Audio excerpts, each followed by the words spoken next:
Потому что вот эти все выложено объекты уже хотят юристами, признать выложено уже признаками юристами. объектов культурного Вы понимаете, я понимаю, что они хотят, вот когда их признают, Нет, почему приостановлено? я вам просто Оно же не приостановлено. вот послушайте, есть собственник данного помещения, правильно?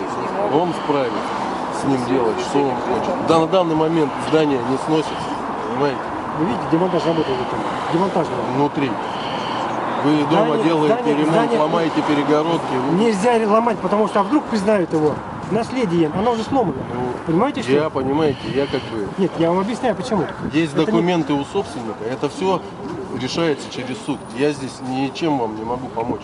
Вы хотите сказать, Есть что суд, вчера... есть суд на основании постановления суда, как бы все выносится. А его естественно. ломать не будут, Вудок-то?